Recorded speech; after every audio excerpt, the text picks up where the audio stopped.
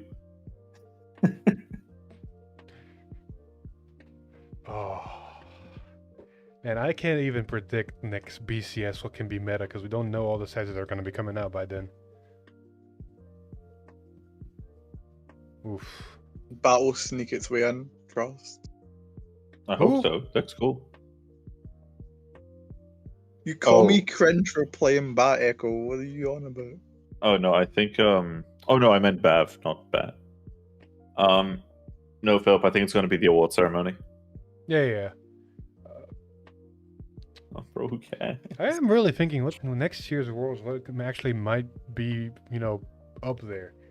Because Nexus Alfred doesn't look that strong from what I can tell. Alfred is dog. No, Alfred is not good. Alfred is Nebula dog. Knights though. Hey. The Nebula Knights look interesting, but outside of just being able to stack and kind of make a board, it's still only 4 attacks. All right, we are back, and now, of course, You realize that this is a format where you did it. we Congratulations. just saw 2 different games get decided by OT, and this is a deck that How can does it stack feel? top 6, right? Or top 5. I never Top even 5. thought I'd win. Yeah. I came in Yeah. expecting I'd So, do I mean, average, hold up. go If you can extreme, stack get OT, you a can stack positive OT. run, interview. get a positive run, but I end up winning, so very happy Actual about that. world champion, dude. Yeah. That's the craziest part. I mean, can I just ask like some random quick facts? When did you start playing the game? I started playing in Limit Break 4 when it first came out. Okay, so a veteran. Yeah, I remember very clearly the first episode of Limit Break 4 when I forgot who, like the Cray elemental Cray guy beat Kai, and then like Kagero disappeared and stuff. Oh yeah. That happened, and I was like, whoa, what is Oh, this game? Toxo, yeah. All right. Yeah. That got you in. How many times have you been to Worlds? This is the first time, actually. First Worlds, Yeah. just one shots it, world champion. Damn, you entered the loop too. Exactly, feels great. That is crazy. What made you bring Bavsargra to the tournament? Yeah. So I actually wanted to play Prison. That's Okay. the deck I won with for Toronto BCS. But what happened was I just was testing it and I was like, this is not working out. Right. I cannot prison their Veilords. I tried to tech in the order that Soul Blast 2 prisons back row, but it was super inconsistent. Yeah, there is that one, yeah. Yeah, and then I was like, what do I play? So I was like, if I can't beat them, I guess I'll have to join them, right? That is true. And I mean, it seems to have worked out pretty well. Exactly. So yeah. you went kind of with like the clean build. You know, we've seen one of the other players in top 4 was running the defending roar as Yes. well. But you went with a more kind of like typical build that we see. Was there any spice So, in the list that you want to talk about? when's it- Or do anything we that know went when through, the like, next deck building strategy process? Not really. I think the No only clue. thing that was interesting was the We were hoping they were going to announce Fire that 10 Red today, Wing, but I you think know, some people never mind. decided to play the Twin Cast over Yeah. it. Yeah, or Nah, like the 'cause ladder we we got saw the a lot English today Pro as Doc, well. we're just like, okay, So I so thought this the Fire means Red that Wing was I better can 'cause balance, with the right? deck you can brick really easily.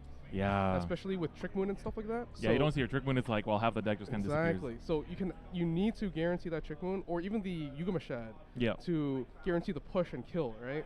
Sure, half of your abilities will not activate because they're on plays from hand, but the fact that you still have them on board is already enough That's for all you you to need, push right? something. Exactly, yeah. Yeah, I mean, that makes sense. It is the best deck. Like, was it the expected best deck? And then, you know, Ella the Glame was the only other one, and you managed to beat it Yeah, in the thank finals too. How did you feel in the moment that you actually won? I felt so great. I felt like I had so much energy on me. I felt like I need to like jump around, start dancing. Gotta pop off. Exactly, but you know I gotta tone it down for a second, and I do that in private, right? That's true. That's true. I mean, you won, right? Yep. What's next? Well, go back to BSF Toronto. Hopefully win that, get my energy, and then try my best to win BCS as well. But you know, after winning this, I have a free ticket here again for next year. That's right. You enter the loop. Yeah, so I'm excited to do that. Looking forward to meeting all my family and friends when I go back. So yeah. Yeah, and I mean, speaking of family and friends, are there any people you want to give a special thanks to that helped you prepare for this? So special thanks to my 2 friends in Toronto, especially Clinton and Chelsea. They were able to get me my Bavsargra deck because I actually didn't own any of it. Ooh, that's important. Yeah. Special thanks to my other friends in our small team called We Stand for Top 8. Oh, let's go. Yep. Special thanks to my brother especially because if it wasn't for him, I don't think I'd get that much practice as I do. He also came to Worlds. He is actually the one that coached me a lot for BAT because he won or he did really, really well for both Vancouver and Toronto. Okay. And yeah, special thanks to all the people that came here today. Yeah, all the people in chat, the people watching back at home supporting. This was a great experience. I really hope that all you guys have a chance to show up and play one day. Every one of these players are great. They're all good. And yeah, that's about it. I mean, I can imagine you're tired. It's like 10 games today, all of them with your back against the line. Did you go undefeated in Swiss, by the way? I did not. I went X2 actually. Ooh, but the people, bubble.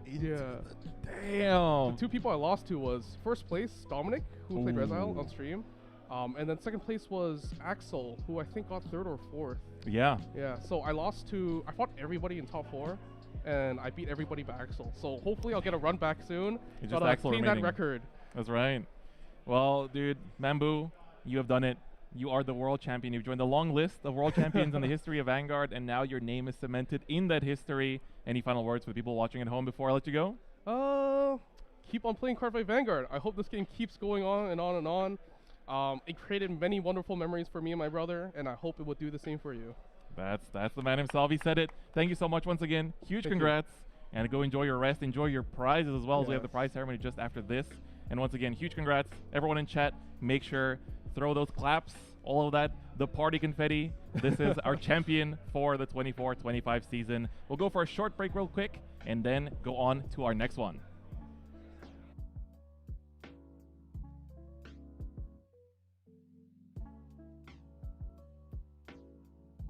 Man, now we gotta wait. When's the season for Worlds again?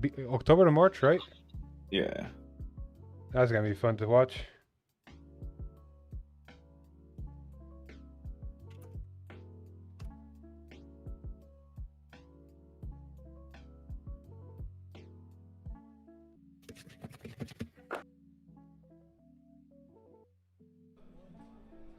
Congratulations, Ned. Thank you very That's much. my goal. That's my goal. How do you feel? You're the champion now. Yeah, amazing. Very relieved. No more stress. No more testing. No more thinking about all the combos. Yeah. You went undefeated the whole day, did you? Yes, I did not lose a game. Wow, wow. And you know that final round I was watching your player cam. You felt like you were stressed. 10 rounds of just comboing all day? Yeah. Yeah? The deck's very complicated. It has a lot of moving pieces. It's very hard to play optimally many games in a row. By the end of the day, you are very tired. Especially missing critical combo pieces like Reedy in my final game. I was like, Sultrat 6, where's my Reedy? Where's my Reedy? Where's my Reedy? It's just like, you can't make a mistake at all. If you make a mistake, you have one card in the deck, it's over, right? Yeah. So, yeah, big congrats to you. What we had 1 month to prepare. Well, you had 1 month to prepare. Ban list came out. How'd you do it? Unironically, I played Vanguard non-stop. Everyone at my locals who wanted to test into me. Shout out to Tori for being my main testing partner. Chris for helping me innovate the deck as another Genesis guy, and Cormac for innovating the deck with me and helping me come up with ideas. We have two champions from the UK. Are you from the UK, Yes, right? yes, England. So back-to-back UK taking it home. They got the premium. Sorry, locked bro, we're down. just the strongest So- region. Fuck you the got French. shout-outs, right? You got the stage. Yeah, as I said, everyone from my locals, appreciate everyone for helping me test and being, honestly, putting up with Fenrir OTK for 3 months, playing into that every week in locals. It's challenging, more so for my friends than for me. Yeah, I can understand that. You know, can you test with me? Just sit there. Yeah, let me like- combo you. Let me solitaire for 15 minutes. Yeah. Look, it's been great watching your deck perform. Been a great competitor. Another big grad. We will see you next year. Yes, You're confirmed. thank you very much. You're confirmed for next year. To the audience, thank you all for watching. And this is Ned, your new premium champion. Woo! Thank you very much. Come on, England. Bring home some fucking worlds.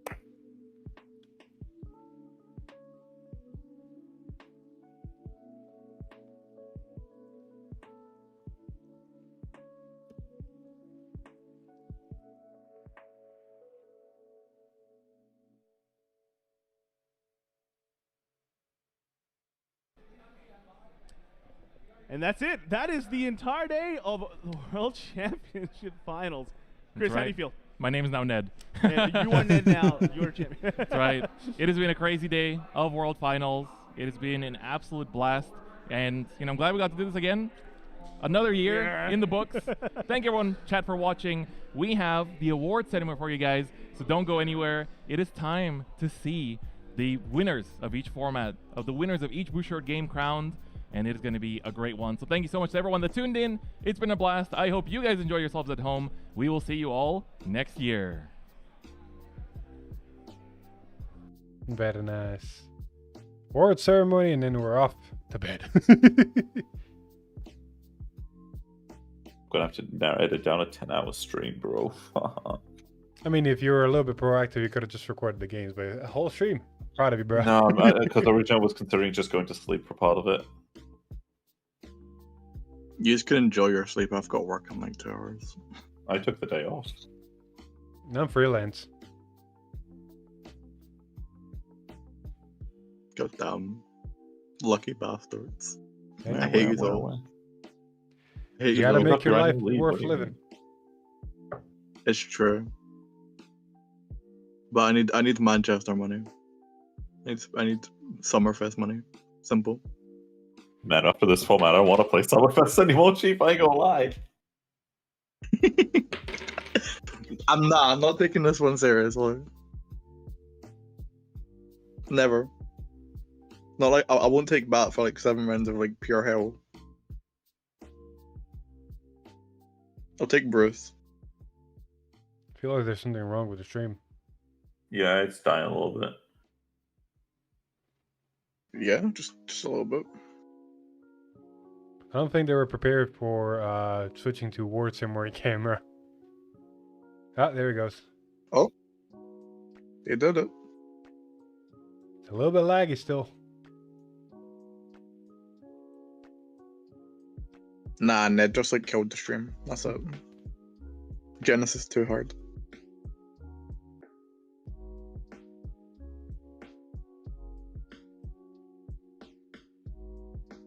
Oh, that lag. Indie company, by the way. Small indie company. Oh, yes. Yeah, nice one. Nice That's one. beautiful. We're professionals. We know what we're doing here. Top tier Bushy Road stream. There we are. Way back. It looks like it's running smoothly now. God, I'm so Fella, fucking don't- tired. Jesus Christ. Go to I bed feel then. so AIDS. How many cans of Red Bull down are you? Half a can. Only half a can? Yeah, oh, sorry, 2/3 a can. Right, alright. Fair enough. That's Brother, I don't want to go to fucking hospital, okay? Not that bad. Oh. Me Man, want a just fucking spawn. JoJo walking, holy shit. Bruh. Cool. He's just aura farming, don't worry about it. Also, not to be offensive. Who is this? Some Bushiroad guy. This is This is what do you audio mean, bro? even This like- is John Bushiroad. Oh no! This is not the John John. Bushiroad. I've never seen him It's before. That's all- what I mean. I've never seen this man before. I've seen this Nah, man John Bushiroad. plenty Oh my of god, times. yo, what? No audio though, which is kind of sad. Technical difficulties, man. They're fixing it. Don't worry. Trust. But John Bushiroad is right there. Oh no.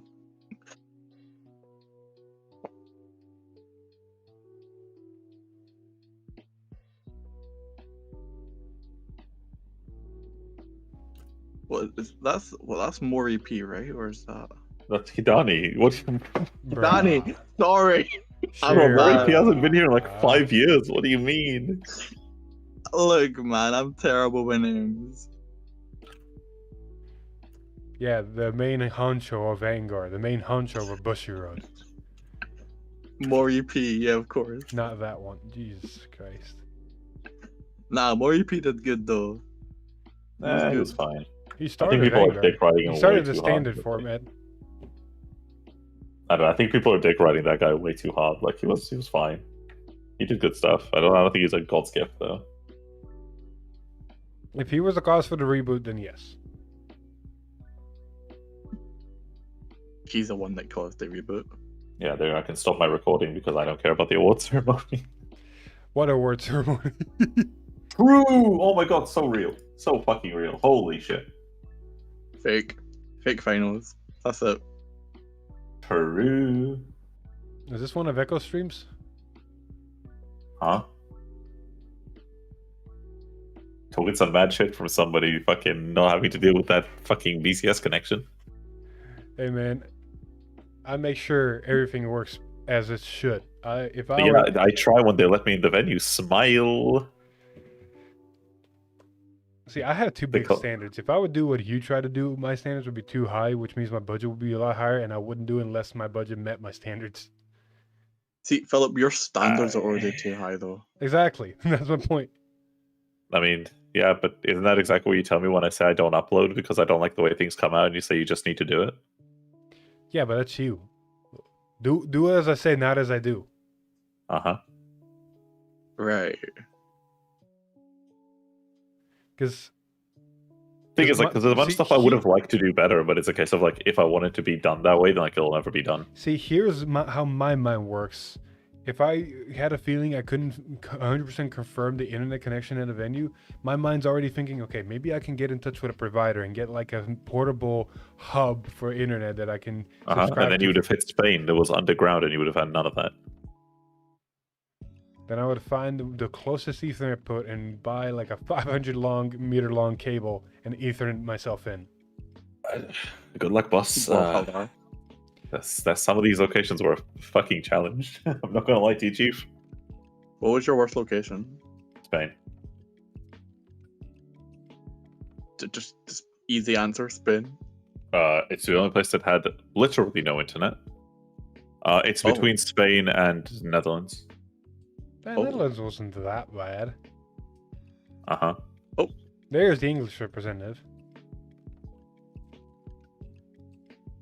Don't ask me his name, I don't know. Ah, fuck, it's Shunichi something. Right.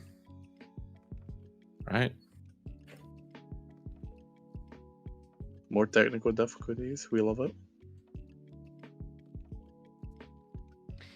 Alright, I'm slowly starting to take back the stream thing. Oh, wait. Oh. We're fucking Okay, good. one part's done, but we need a second part. We need the audio. The audio's there. Oh, Shunichi Taira, that's the one. There is audio. Oh my god, it's Beric Bao. Holy shit.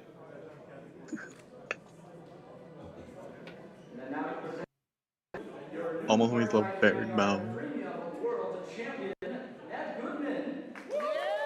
There's your boy. Ned, my goat. Don't ask the slurs I called him in France accidentally. Oh, he's a little bit shorter than me.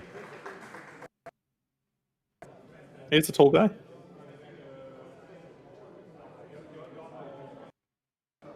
See, I know how tall Derek is, so I can kind of figure out where I'm at.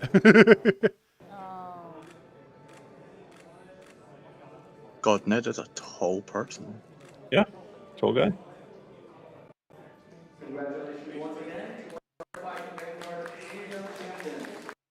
Why is everyone so tall?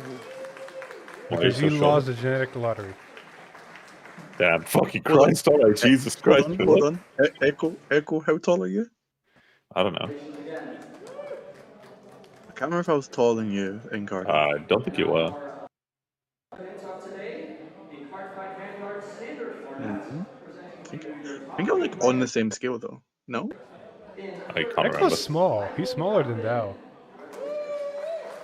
How tall is Dao? Well, you saw him on screen. Oh yeah, it's really helpful. I wasn't there. That's helpful. Well, on my screen, he's like 3 inches, so... And in second place, we have Michael. I mean, I'm like, what, 5'6", 5'5", so like... Oh no, I'm definitely not taller that tall. Fuck you, that's my girlfriend's height. Hey man, I'm gonna be No, happy. bro, Bat the took Crocs are second diabolical. No, the Crocs are diabolical. Not like this, bro. Place. Hey, I'm happy. Bat took second place. This man isn't real.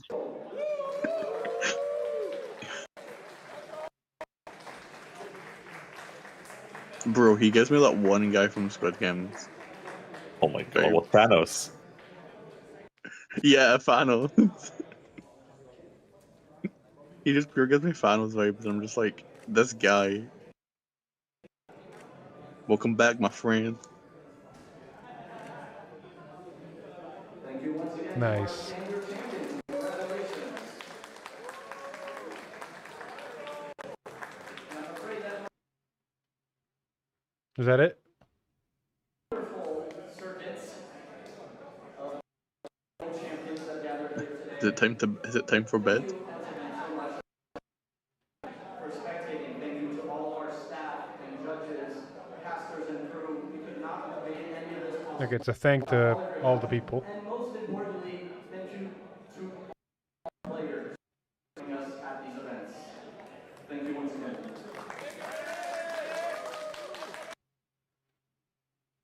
Oh, that's it? We just ended like that? Yeah. Alright, cool. Music to cloud. Alright. I guess with that, we're gonna end the stream as well. So, thank you everyone so 10 much hours for... later. I know, right? Almost exactly. Like in 2 minutes, actually a minute and 30 seconds is gonna be 10 hours. So you know what? I'm gonna end it on the 10-hour mark exactly. So, thank you everyone so much for joining us and watching in the World's Finals with us. It was a grand old time. Fenrir is your winner, with Bavsargra is your standard winner, yada yada yada. Grand old time all around, ain't that right? This format sucks. But congratulations to the winners, though. Congratulations to the winners, though. Congrats to the winners, congrats to the players. Special thanks to all the organizers, casters, and all the crew behind the scenes. Without them and the players, none of this would be possible, yada yada yada. With that, we'll see you guys next time. Bye-bye.